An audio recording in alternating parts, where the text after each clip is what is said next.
할렐루야. 저는 이 시간 함께 봉독한 말씀을 의지해서 피할 수 없는 싸움이란 제목으로 은혜의 말씀을 함께 나누고자 합니다. 제목만 한번 따라 하시겠습니다. 피할 수 없는 싸움. 교회에서 가장 많이 하는 인사가 두 가지가 있습니다. 하나는 할렐루야입니다. 할렐루야는 하나님을 찬양하라는 뜻이죠. 또 하나는 승리하세요 또는 승리했습니다. 지극히 성경적인 것은 이 승리하세요라는 기본적인 인사보다 승리했습니다라는 이미 승리를 선포하고 선언하는 인사, 승리했습니다.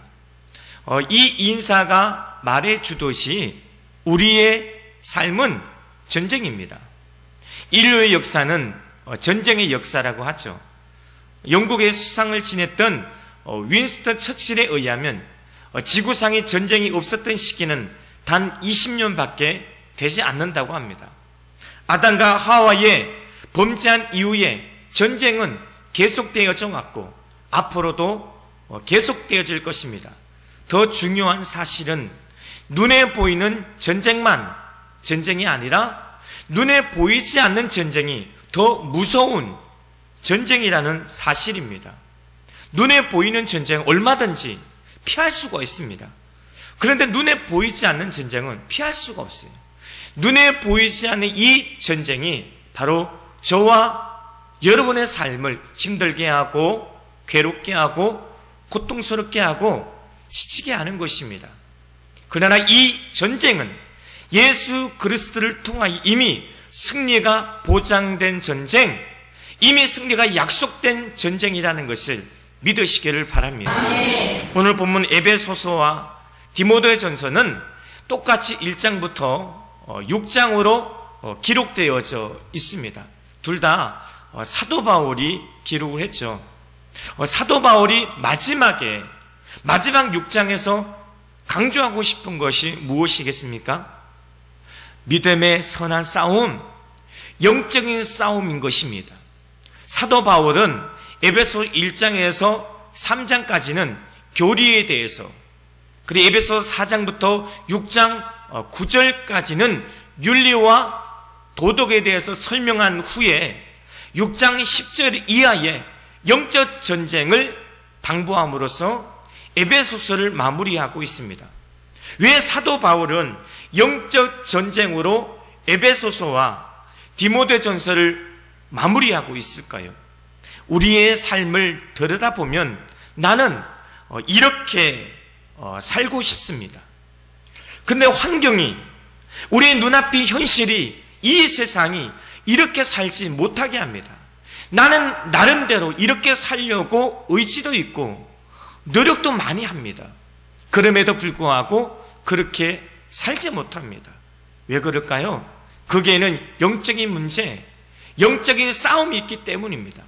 그래서 사도 바울은 우리가 믿어야 할 교리도 중요하고 우리가 하나님의 자녀로서 지켜야 할 윤리와 도덕도 중요하지만 이보다 더 중요한 것은 영적 전쟁에서 승리하는 것이라고 경각심을 심어주고 있는 것입니다.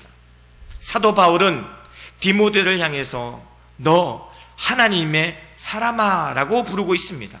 구약에서는 모세나 사무엘 또는 다윗, 엘리야나 엘리사와 같은 믿음의 용사들을 지칭했던 매우 명예로운 호칭 아닙니까?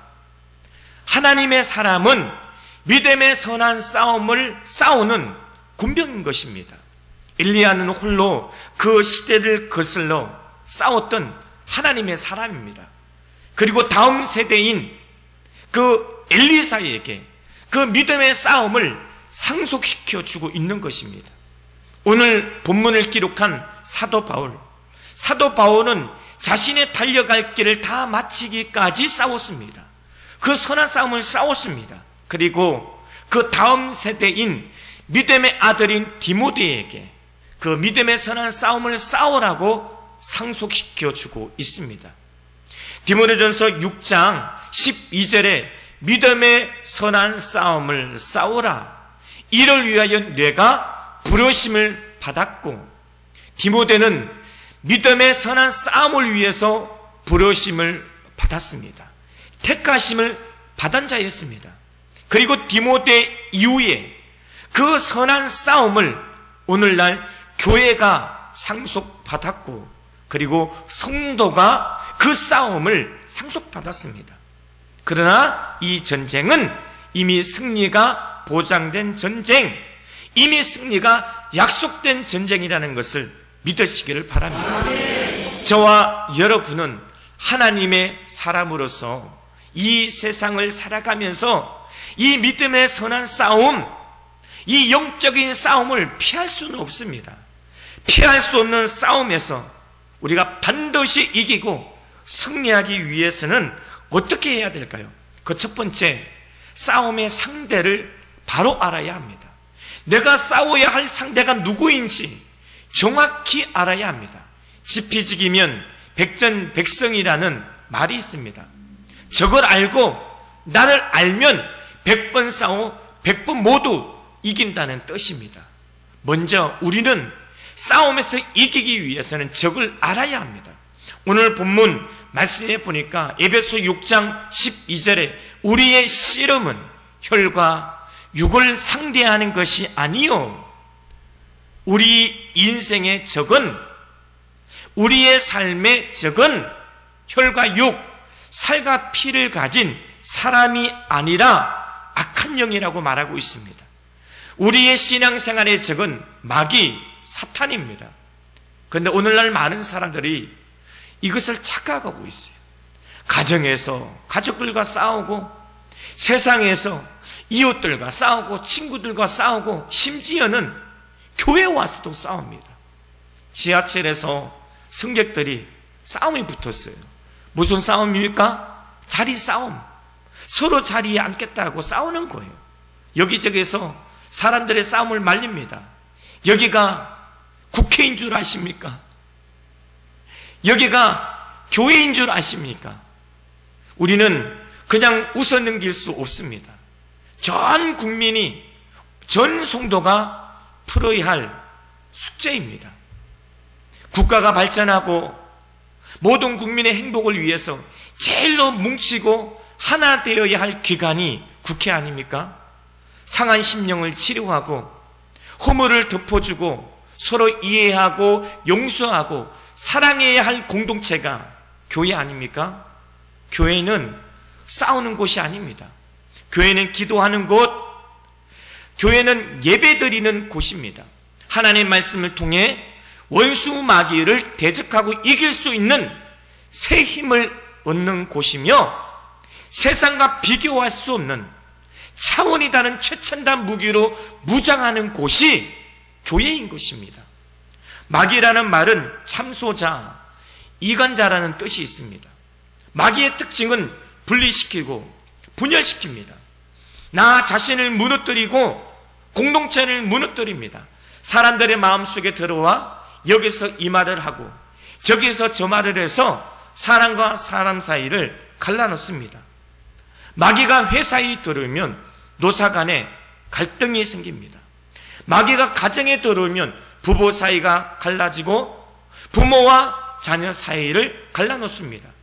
이 마귀가 교회에 들어오면 목사와 성도 사이를 갈라놓고 성도와 성도 사이를 갈라놓습니다. 그것이 바로 원수 마귀, 우리가 대적해야 할 원수 마귀의 정체입니다. 그런가 하면 원수 마귀는 우리보다 더 지혜롭습니다. 마귀는 우리의 장점과 우리의 약점을 정확히 알고 공격을 합니다. 우리의 장점을 가지고는 우리를 교만하게 만들고, 우리의 약점을 가지고는 우리를 넘어뜨립니다. 아, 저 사람은 자존심만 건드리면 돼. 자존심을 건드립니다. 분노합니다.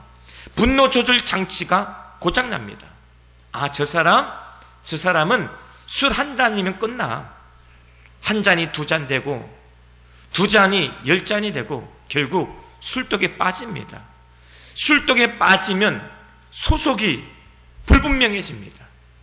소속을 잃어버립니다. 자신이 인간인지 짐승인지 사람이 할 수 없는 행동을 합니다.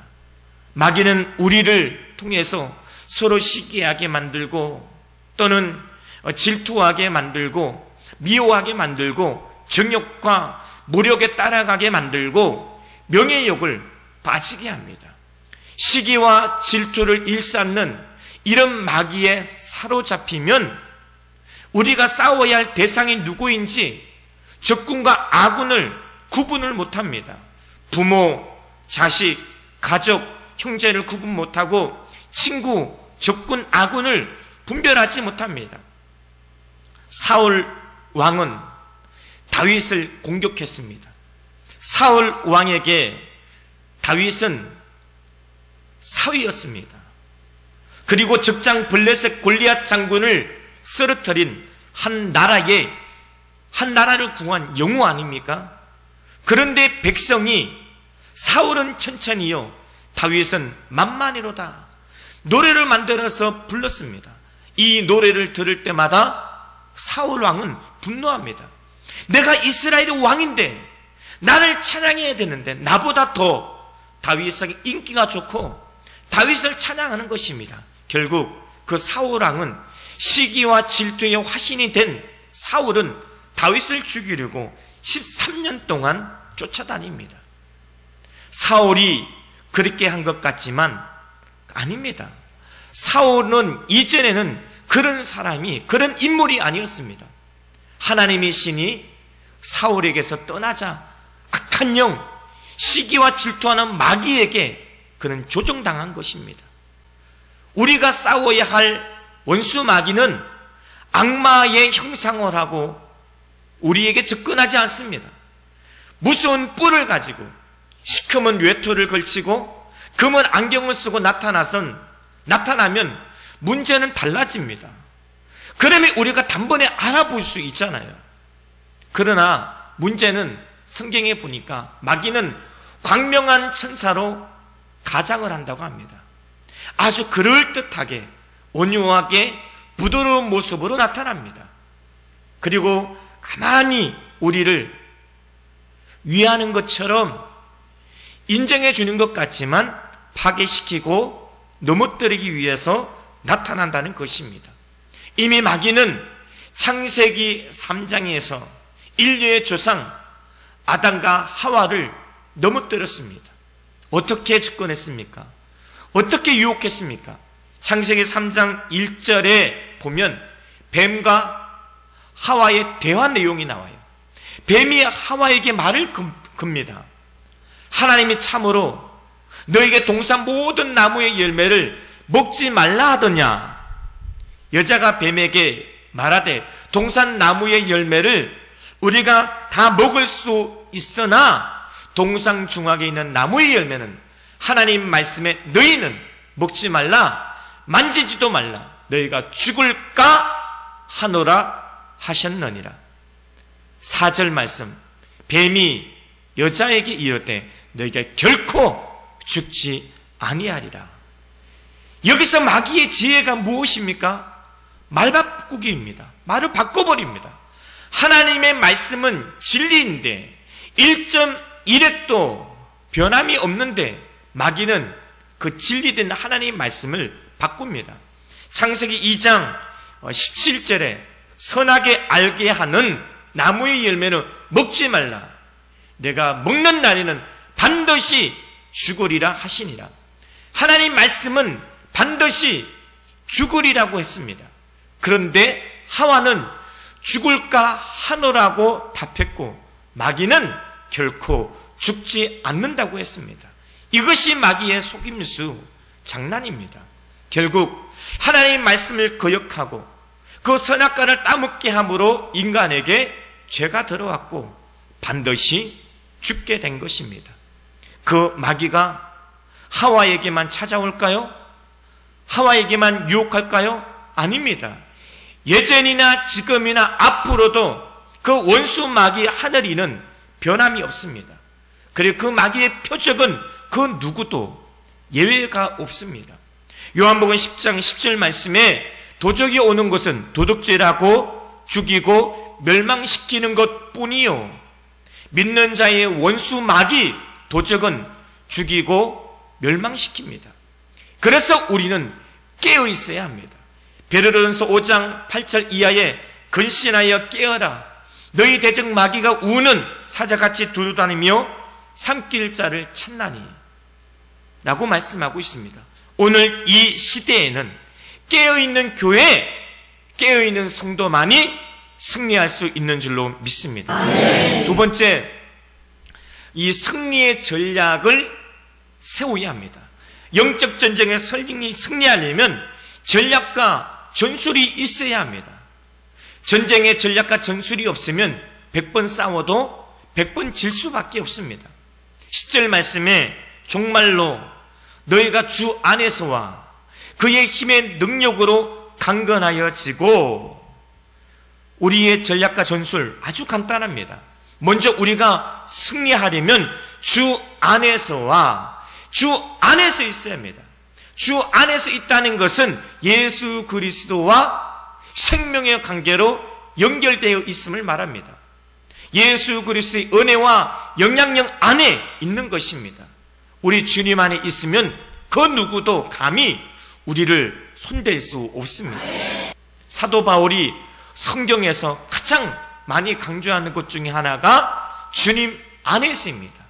우리가 예수님 안에 있을 때 우리는 진정한 승리자가 될 줄로 믿습니다. 영적 싸움에 승리하게 되려면 두 번째 조건이 바로 성령의 능력을 힘입어야 한다는 것입니다.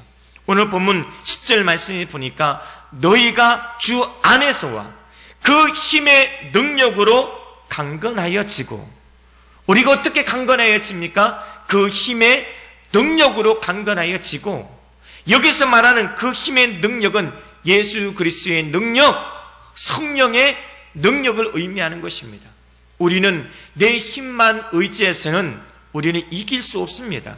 내 힘만 의지해서는 우리는 패할 수밖에 없습니다. 그러면 어떻게 합니까?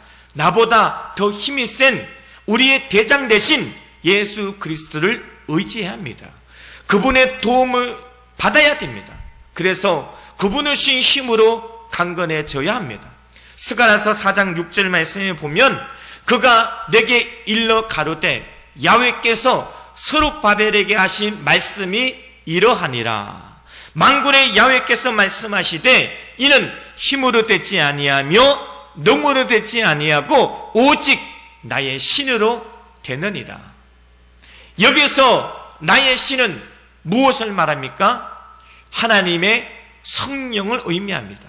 사도행전 1장 8절에 보면 오직 성령이 너희에게 임하시면 너희가 권능을 받고 예루살렘과 유대와 땅끝까지 이르러 내 증인이 되리라. 오직 성령이 너희에게 임하시면 너희가 권능을 받고, 즉 권능은 성령을 통해서 우리에게 오는 것입니다. 파워, 힘을 받는 것입니다. 여러분이 잘 아시는 것처럼 성령 받기 전에 그 제자들의 모습, 그들은 하나같이 겁쟁이였습니다. 비겁한 자들이었죠. 그러나 오순절날 성령을 체험한 그들은 이 세상에 무서워할 대상이 없었습니다. 우리가 힘 있는 사람, 능력 있는 사람이 되려면 하나님의 능력을 의지해야 됩니다. 우리가 비로소 성령의 권능을 받고 나가서 복음을 담대하게 전할 수 있고, 또한 복음으로 예수 그리스도의 그 능력으로 이 세상을 제압하고 이기게 될 줄로 믿습니다. 주 안에서 있을 때 두 번째로 성령을 능력을 의지해야 함을 믿으시기를 바랍니다. 셋째, 피할 수 없는 싸움에서 우리가 승리하려면 하나님의 전신갑주를 취해야 합니다. 에베소 6장 11절 말씀에 마귀의 기계를 능히 대적하기 위하여 하나님의 전신갑주를 입어라. 또한 13절에 그러므로 하나님의 전신갑주를 취하라. 악한 날에 너희가 능히 대적하고 모든 일을 행한 후에 서기 위함이라. 하나님의 전신갑주를 취하라는 구절은 이 공동번역 보니까 하나님이 주시는 비장한 무기로 완전하게 무장하라는 것입니다. 군대 다녀오신 분들은 완전한 무장을 잘 아실 것입니다. 비상이 걸려서 완전 무장을 하게 되면 배낭을 메고 철문을 쏘고 허리띠를 메고 총을 들고 탄창을 차고 군화를 신고 나갑니다. 이것이 완전 무장이죠. 오늘 성경을 기록한 사도 바울은 당시 전쟁터에 나가는 로마 병사들을 많이 보았을 것입니다. 그리고 그때 당시 로마 황제는 그 유대인들의 환심을 사기 위해서, 백성들의 환심을 사기 위해서 원형 경기장에서 목숨을 건 살인 경기를 많이 열었습니다. 검투사들이 벌이는 살인 경기와 인간과 맹수가 싸워서 맹수가 싸우는 이 투기 경기까지 열광적이었습니다. 영화에서 나오는 것처럼 이 검투사들은 눈과 코만 나오는 투구를 쓰고 새로 된 갑옷을 입어서 칼이 뚫고 들어오지 못하게 합니다. 오늘 본문에서 하나님의 전신갑주는 구원의 투구를 쓰고 진리의 허리띠를 메고 의의 형배를 붙이고 복음의 신발을 신고 믿음의 방패를 들고 말씀의 금을 가지고 나가라고 했습니다. 이렇게 완전 무장해야 능히 대적하고 승리할 수 있다라고 말씀하고 있습니다. 그런데 완전 무장의 내용을 보면 방어용이 있고 공격용이 있습니다. 로마서 13장 12절에 빛의 갑옷을 입어라, 하나님의 전신갑주를 입어라, 하나님의 전신갑주를 취하라는 것은 곧 권세를 가지고 어둠의 세력들과 싸우라는 것입니다. 가만히 있지만 말고 방어만 하지 말고 담대하게 싸우라는 것입니다. 우리 영적인 무기를 줬기 때문에 적이 공격해 오는데 가만히 앉아서 당하고만 있는 그런 군대는 없습니다. 근데 오늘날 많은 크리스찬들이 이런 답답한 모습이 있습니다. 사탄은 온갖 무기를 총동원해서 나에게 공격하고 있는데 싸워야 합니다. 맞서서 담대하게 싸워야 합니다. 우리가 기도를 할 때도 언제나 주님 앞에 구하는 기도도 하겠지만, 그러나 원수 마귀에 대해서, 가난과 저주에 대해서, 각색 더러운 질병 경마에 대해서 우리는 공격하는 그러한 기도도 해야 됩니다. 나사렛 예수 그리스도의 명하노니 떠나갈 취하다. 우리는 공격하는 그러한 기도도 해야 됩니다. 하나님은 저와 여러분에게 어마어마한 권세를 주셨습니다. 단지 우리가 몰라서 사용을 안 했을 뿐입니다. 마태복음 28장 18절에 예수께서 나와 말씀하여 이르시되 하늘과 땅의 모든 권세를 내게 주셨으니, 마가복음 16장 17절 18절에 믿는 자에게는 이런 표적이 따르니 곧 저희가 내 이름으로 귀신을 쫓아내며 새 방언을 말하며 뱀을 집으며 무슨 독을 마실 자라 해를 받지 아니하며 병든 자의 손을 얹은즉 나으리라. 누가복음 10장 19절에 내가 너에게 뱀과 정갈을 밟으며 원수의 모든 능력을 제어할 권능을 주셨으니 너희를 해할 자가 결단코 없으리라. 할렐루야. 네. 저와 여러분은 십자가의 능력으로 예수 그리스도의 이름으로 하나님의 저와 여러분 주신 그 권세로 이 세상을, 원수 마귀를 우리는 물리쳐야 될 줄로 믿습니다. 네. 어떤 사람들은 이러한 권세를 아주 특별한 사람들에게만 준 거라고 믿고 있습니다. 그런 거 아닙니다. 예수님 우리에게 말씀하시기를 믿는 자들에게는, 믿는 자 다 이런 권세를 주셨다라고, 이미 주셨다라고 약속하고 있습니다. 저와 여러분은 예수 그리스도의 믿음과 동시에 이미 그 권세를 받았습니다. 적극적으로 활용하시어서 날마다 이기고 승리하는 여러분 되시기를 주 예수 이름으로 간절히 축원합니다. 기도하겠습니다.